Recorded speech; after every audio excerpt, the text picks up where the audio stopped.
அனைவருக்கும் நமஸ்காரம். பாபாவும் நானும்.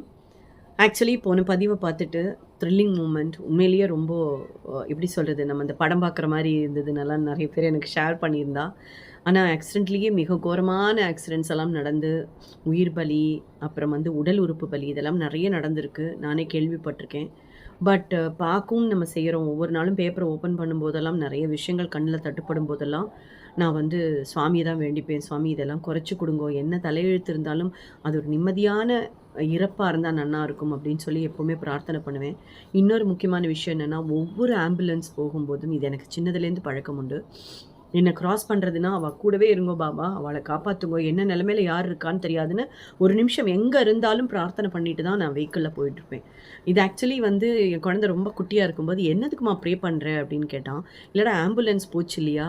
அதனால அம்மா அதில இருக்கிறவா நன்னா இருக்கணுங்கிறதுக்காக ப்ரே பண்ணேன்." அப்படின்னு ஒவ்வொரு தடவையும் ப்ரே பண்ணுவேன் சாயி நான் இத. அ அது என்னவோ எனக்கு மனசே கேட்காது. அந்த சவுண்ட் கேட்டாலே எனக்கு பயங்கர ஒரு மாதிரி பயமா, பதட்டமா இருக்கும். அதனால உடனே நான் ப்ரே பண்ணுவேன். இதுலேருந்து இப்ப என்ன பண்றான்னா என் பையன், "அம்மா ஆம்புலன்ஸ் ப்ரே பண்ணிட்டியா?" அப்படின்னு கேட்பான். அவனும் சேர்ந்து ப்ரே பண்ண ஆரம்பிச்சிருக்கான்.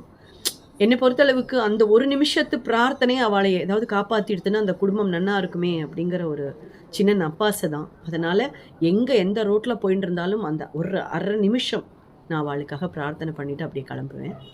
இது பழக்கம் எனக்கு. ஸோ இந்த மிராக்கிள் ஓகே. அடுத்த மிராக்கிள் என்னன்னு நம்மளுக்கு தெரியணும் இல்லையா? அது என்னன்னு நான் சொல்றேன் பாருங்க. ஆக்சுவலி நம்மளுக்கு திடீர்னு ஒரு லக்கி டிப் மாதிரியோ, இல்லன்னா ஒரு பெரிய லக்கி ட்ரா மாதிரியோ, நம்மளுக்கு ஒரு அமௌண்ட் கிடைச்சா எப்படி இருக்கும்? எப்படி இருக்கும்?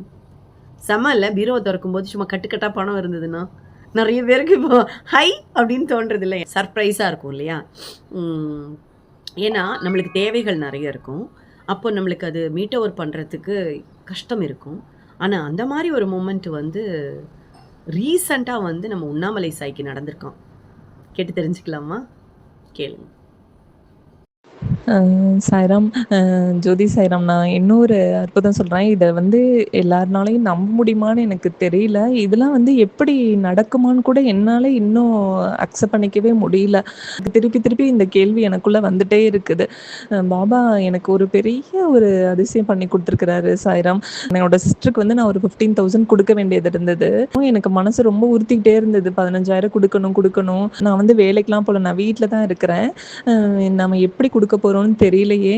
நான் பாபா கிட்ட சொல்லிட்டு இருந்தேன், "சாய், எனக்கு எப்படி குடுப்பேன்னு எனக்கு தெரியாது. ஆனா எனக்கு 15,000 எனக்கு வேணும். நான் அத குடுக்கணும். நீங்க அதுக்கான வழிய வந்து நீங்க தான் காமிக்கணும்."